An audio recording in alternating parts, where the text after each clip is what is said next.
clock says it's time to move on to our main subject, which is fossil fuels in the home.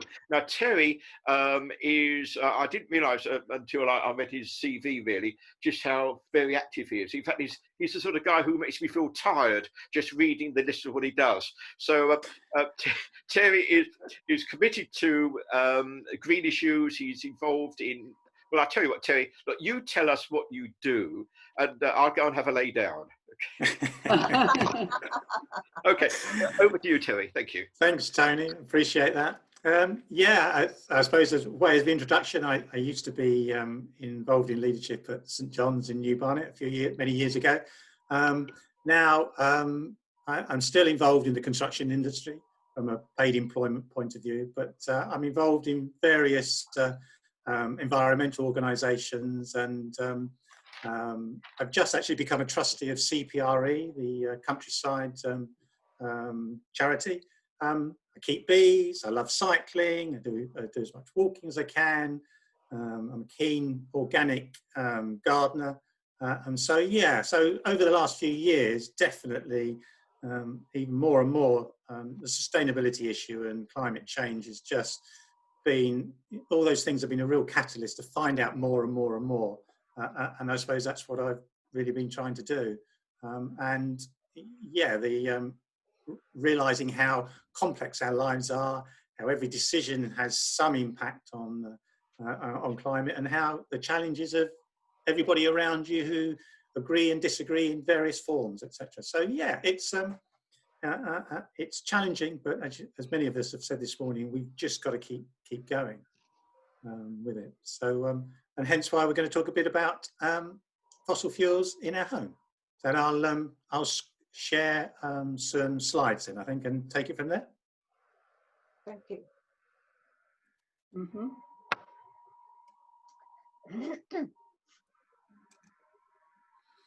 So, can we see that as a headline? Just checking, future of fossils fuels. Thank you. Yep. Yes, we can see it. Excellent. So yeah, I mean, we're going to spend a half hour or so talking about this topic. I think it's important that we all go away with having got something from it. So we've probably all doing stuff that ways of fossil fuel efficiency in our home, tips and things that we do.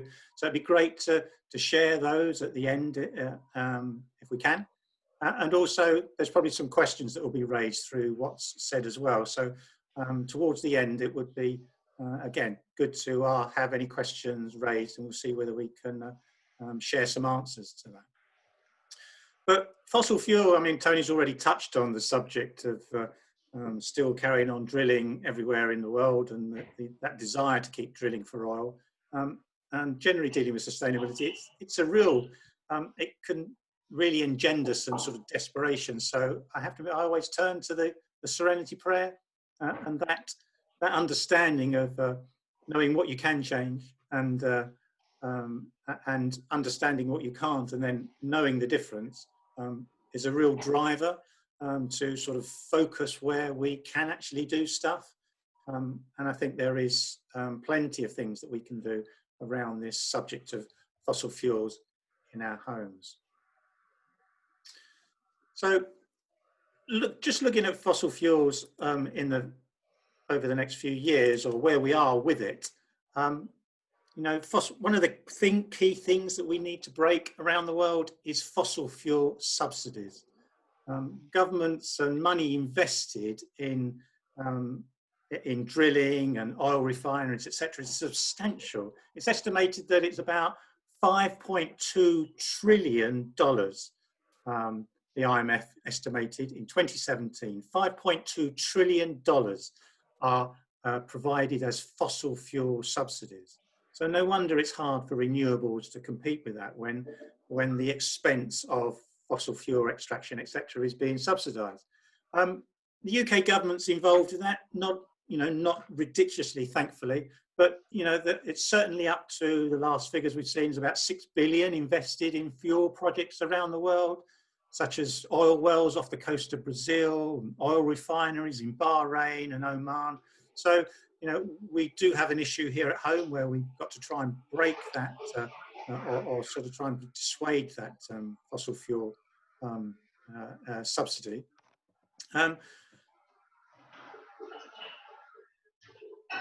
Because we definitely need to obviously transition to renewable energy, but obviously fossil fuels is still, we're so heavily dependent on it.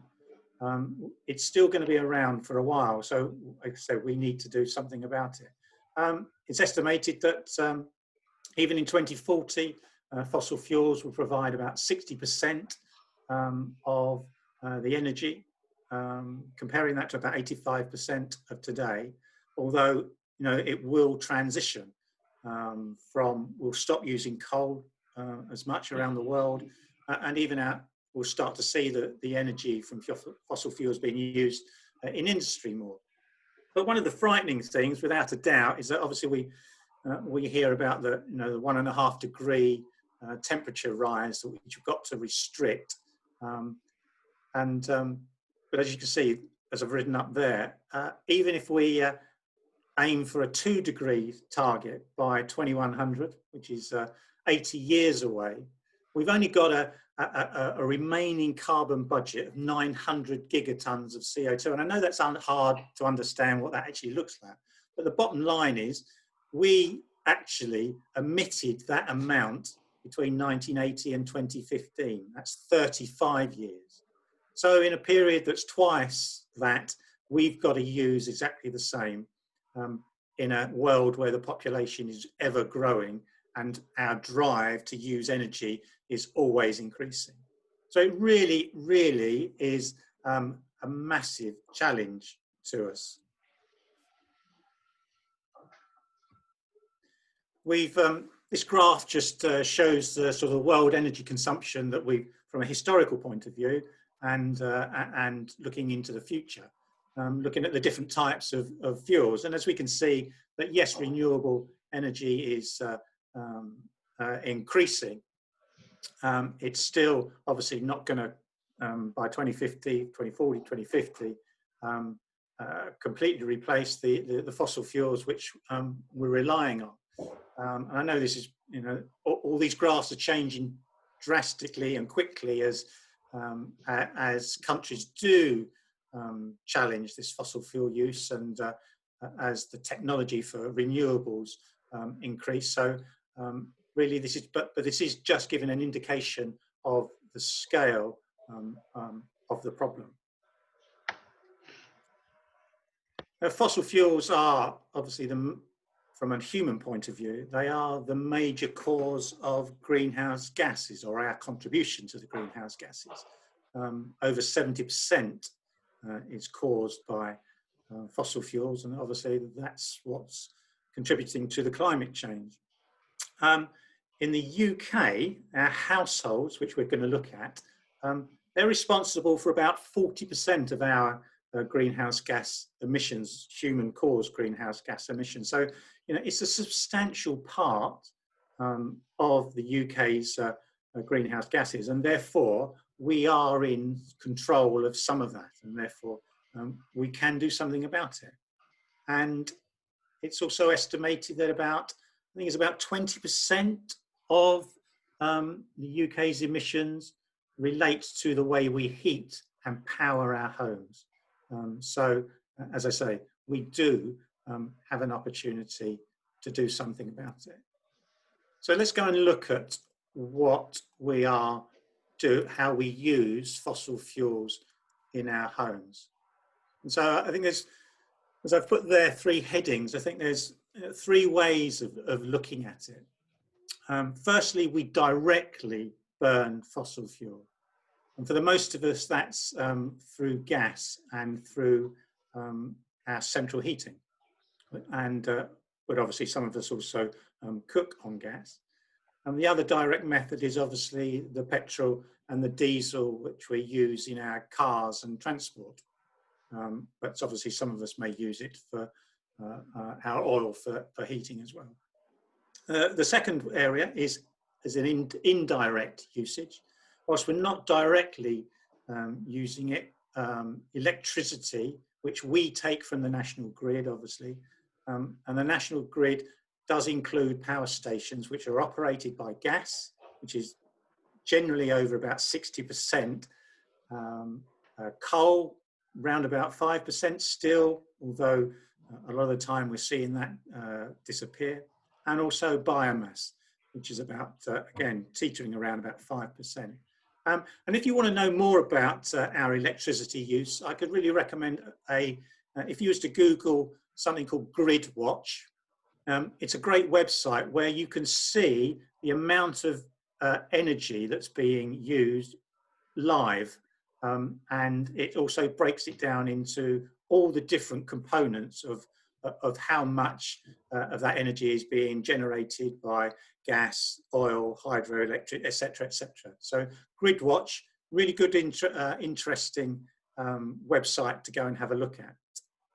And then thirdly, which we're not really going to touch on here, but the third way, obviously, we cause greenhouse gas and use fossil fuels in our homes is through the embodied stuff. You know, it's all that stuff that we buy, everything we buy, you know, food, clothes, toiletries, appliances, water, the internet, us streaming today, etc.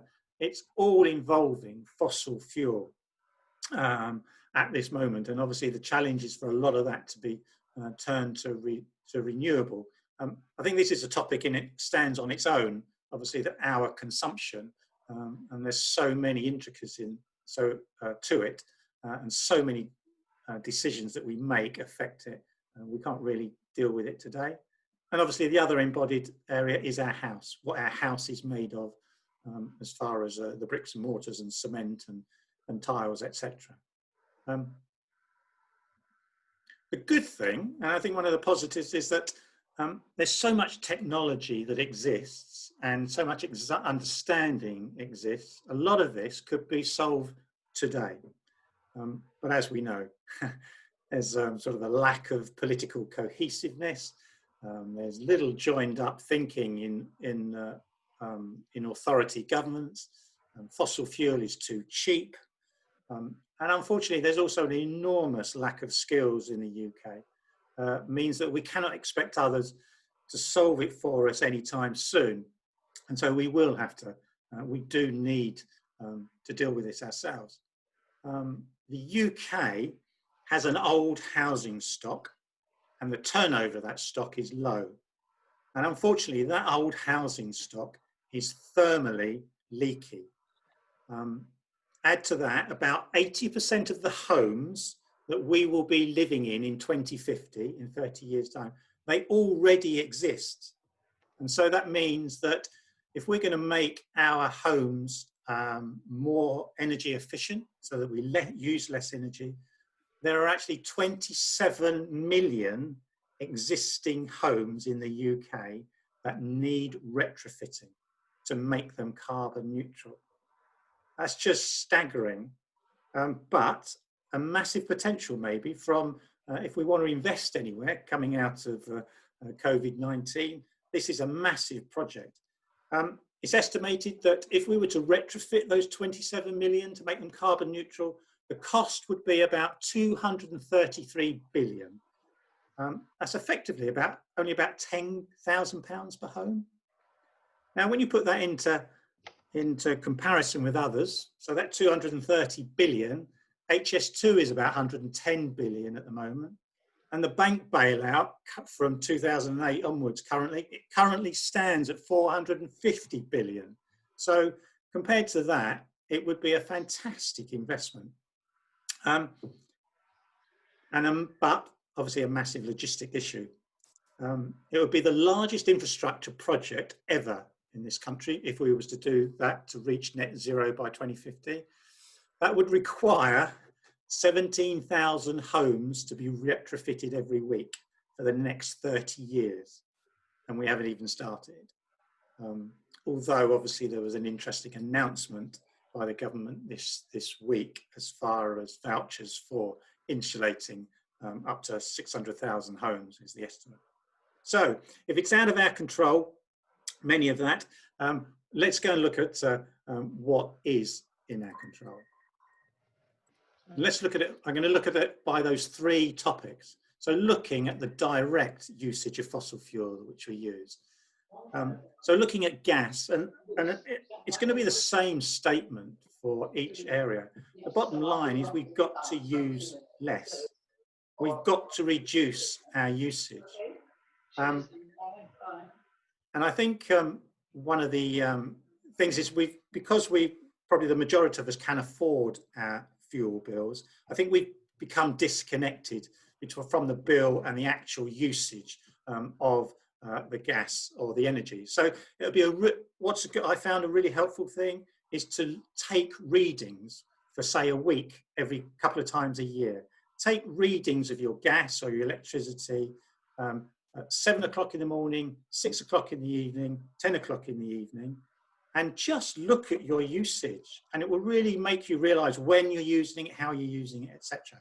So that starts to make us reconnect with the actual usage of the energy. But I think one of the other major things is the other key is insulate. We can't do enough in our thermally leaky homes, and there's some really easy wins. You know, that's loft insulation, curtains, reducing drafts, cavity insulation, double glazing, underfloor insulation.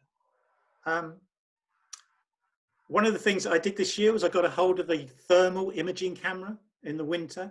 And in fact, an organisation called Sustainable St Albans, they hire out thermal imaging cameras to local residents, etc., to let you have a look at where your house is leaking heat, and therefore you can go and do something about it. So that would be a really good thing to do. Maybe as a group, we ought to look into whether we ought to buy and rent out one of those, which is what Sustainable St Albans did.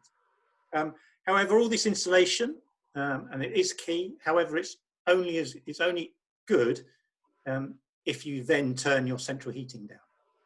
So other things that we can do is turning our central heating down 1 degree at a time until we get to a point where we've found a balance. We can definitely ensure that our central heating is running efficiently. That's about having it regularly serviced. It's about making sure that all the radiators are balanced, that all your thermostatic radiator valves are working, the system's being flushed, and even pragmatic timer settings. You know, when they come on, could they come on an hour later? Could they go off an hour earlier? Those sort of things. Just instead of being disconnected from those decisions, look at the detail. Obviously, one of the things we're probably going to need to do in the future is also transition to alternative technology. I mean, not the problem with gas is that gas is a fantastic energy source because of how quickly it reacts. We've got the network set up to move it around, and it's cheap, as I said. But unfortunately, it's given us carbon emissions, and the alternative technology, such as heat pumps, they require they work at a much lower temperature, and therefore they do require us to make our houses as thermally tight as possible. But again, there's a whole area we can talk about. Changing to electric hobs and ovens will take us away from the requirement for gas, as long as the electricity is renewable. And then obviously there are questions around whether, a simple alternative to gas boilers is biomass boilers, but obviously they're controversial as well, and probably not so thought through whether that's a transition technology before we become completely renewable. That's again another question. So the alternative technology is actually quite difficult, but one we're probably going to have to go for eventually. There's certainly ways of cooking more efficiently, etc. And one of the things I think we could look at as an area is maybe to canvass Barnet Council for a local energy initiative or a local energy company, especially as we've got one on our doorstep. And when we look at Enfield Council and Energetic and what they've done there as far as their community energy, I think breaking the national grids on everything is certainly one of the key answers to our better energy and more efficient energy in our country in the future and across the world is going off grid. And obviously the other main direct use is our oil, so is our gas, is our petrol and our diesel. And again, it comes down to it. We just got to reduce our usage. We've got to walk and bike more, and we've got to maybe change our attitude towards time, that things can take, it can take longer to get somewhere. And obviously public transport is a massive part of that, and the transition to electric vehicles, which again, you know, it's not a clear black and white answer, but they're definitely a part of the answer in the short term. And ultimately, they can also power our homes. So there is something else to be had for them. And obviously, any car sharing can only be a good thing. So quite a few things there we can do from a direct fuel point of view. From indirect use, obviously, we're talking about electricity. It definitely comes down to the same thing. Use less. Turn off standbys. Turn off lights when they're not in use. Do you need the Wi-Fi on overnight, or can it be turned off? I think the key is, as we said, going off grid is to produce your own electricity. Looking to fit solar panels or solar water heating. Depending on, if you go the solar panel route, depending on evening and nighttime usage, maybe battery storage is required, or even a wind turbine. You know, I agree there's planning permission and things around that, but again, thinking how we can generate our own electricity, and maybe if we had access to that 5K voucher from the government, maybe that's where we should invest in. There's obviously also the question about changing to a renewable energy supplier, which is obviously marketed a lot, but I just say be aware, because it may not be as green as you think it is. You know, wind and solar farms, they feed into the electricity that they generate, they feed into the electricity grid. And we're buying it from the same grid that provides electricity through coal and gas, etc. So the electricity itself doesn't look any different wherever it comes from. You just use what you use. So again, the less electricity you use, the less has to come from gas and coal, and the less carbon dioxide is emitted. And this is true whatever tariff you're on. So if you run your washing machine at a lower temperature, for example, you'll save just as much carbon dioxide, whether you're on a green tariff or not. And if you do want to go the green tariff, you really need to look behind it as to, is it 100% green, or actually are they just buying green when they can? Or actually is the green, you could argue that the wind farms and the solar farms that are out there are already subsidised, so they're going to be built whatever.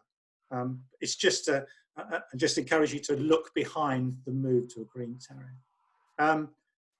I think another major areas is more efficient appliances, LED light bulbs, A-rated electrical appliances. They're certainly going to make a difference. And then the third area is embodied. And again, I don't think we can talk too much about it, because every item that we consume has got issues with it from a sustainability point of view. But I think there probably are some key things that we could always think apply to our consumption. And as you can see here, I think it's just buy less stuff, buy local, buy organic, buy secondhand. And certainly from a biodiversity point of view, certainly exclude synthetic chemicals from what we put down our drains. Everything we do, I think, is with bicarb and vinegar, simple soaps, you know, certainly use less water. Because we've got to think from a carbon point of view, every time we turn our tap on, the water company is having to fire up the pumps, which are a lot of the time are driven by fossil fuels. You've also got to remember that every litre of water you use, they have to pump 2 litres because of they're losing 50% of it in leakage. So using less water does have a carbon effect. Yeah, and even us streaming this morning is having an effect as far as we're using. It's estimated, I think, that the internet is responsible for about 1 billion tonnes of greenhouse gases a year, or about 2% of the world's emissions. So don't stream, put on a CD or a DVD, and don't send that pointless email or text, etc., because it will have an effect. So that's just a quick synopsis of how we're spending fossil fuels in our homes. Maybe there's some things that have raised some questions, or maybe you've got some tips on how you can, you've been saving energy usage in your home. It'd be great to share now if that's a good thing. I'll take off the sharing of the screen. Well, Thank you very much. There's such a lot to think about there. Such a lot to think about. Can we make available your slides so that we can go back and look at them again, please? Too? Yeah, absolutely, definitely. I think you've got them, Tony. So yeah, that's happy to share those. Good. Definitely. Oh, that'd be good. Okay. I was interested in the GridWatch website. That would seem to be very useful, eye opener. Yeah, definitely. I just wonder. I mean, I've heard about this. I think from Andrew in the light of preparing for this session, but I hadn't heard of it before. So I do wish these people would publicise it a bit more without actually using any more green anymore. So. Yeah. So it is a private organisation. It's a private website, but they've taken the trouble to use all the information that's available. Right. As I said, it really is fascinating to see where all the areas we get our electricity from. Yeah. And to look at it on a windy day and see how much. In fact, when it was windy last week or the week before, there was I think it was 50% of our energy was being provided by wind power. So yeah, it's good to see. It is good. Very good. Okay. Have you got any more information about the vouchers that the government are making available to households? So not in detail, but I mean, it's a start, isn't it? I mean, it was just to double check. I think it was about £2 billion, which if you it's looking at the poorer households, because obviously it will be means tested, is my understanding. And if you were to look at 10 grand per house, we're only dealing with about 600,000 houses, I think. But it is a start. And I hope that it might be a catalyst for companies to start training. Because as I said, one of the biggest areas in our construction industry is that we have such a poorly skilled workforce. Yes. And we can see that when developers put our houses up. They're putting up such rubbish houses. There's such a low efficiency from an energy point of view. You'll never see a solar panel on it or a heat pump, although I get that's going to change. So I think at least it may start that investment in providing training, which is obviously probably needs a slow start to get people trained in the renewable ideas and how to build from a much more energy efficient purpose. Sure. So it can only be a positive thing. Yeah. Yep. A lot of this comes from government needing to upgrade the building regulations, for example. Yes. Why don't, surely we can produce roof tiles with some of which have solar panels integrated within them, and that sort of thing. And that's one way forward, I feel. Yeah. Yeah, definitely. I mean, I agree with Andrew. It should be compulsory for new houses to be built with green energy impact in it. Today, the government building regs require minimum standards, and the government should make it law that all new houses have to provide alternative sources of energy. Because there is a point where gas central heaters could be phased out, I believe. Yeah, so that's 2025. Right? No new build can have. Which is not that long. No, but as I said, we've also got to remember that 80% of the houses we were living in 30 years' time, we're already living in them. Sure. So Yeah, sure. legislation and building regs is key, but actually maybe it needs to go a step further in as much as that you're not allowed to renovate your own house, in as much as you're not allowed to put that conservatory on, or you're not allowed to put that porch on, or that, without doing some green initiative. But we've got to try and drive that retrofitting aspiration in other ways. But yeah, absolutely. Yeah, building regs is definitely a no-brainer and a really quick win. Yeah. Yeah. Yeah, it would make a big impact pretty quickly. I mean, this is a topic really to add to a list for discussion with the MP, isn't it? Really, to make sure that they're aware of our concern with this, and really to push them to do something. And obviously, this is where cooperation. I think Andrew mentioned earlier the need to cooperate, between the people who are providing the money, the people who are providing regulations, the people doing the building, the people who require it.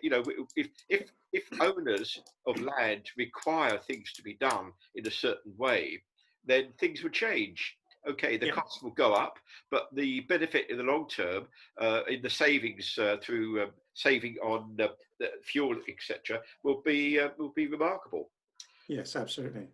We had when we had the government saying about trying to deregulate the planning regulations. There's nothing wrong with the planning regulations; they're just badly run. And rather than deregulating, we need to be supporting it.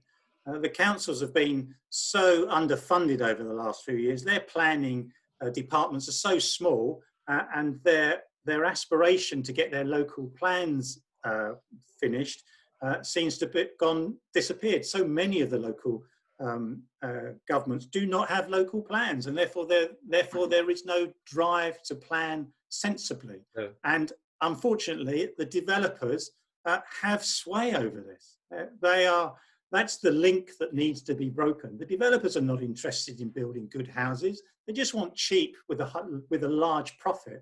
Therefore, they need to be, as you say, drawn into the conversation and certainly made and legislated, but also it needs to be a more rounded, with the locals involved, the local councils involved, the developers involved, environmental groups involved, when they're doing, when you're trying to fulfill a neighbourhood plan from new buildings. So yeah.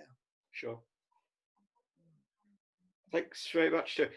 Lastly, anyone else want to point? But I'm interested in the fact that Enfield have got a local provider of energy.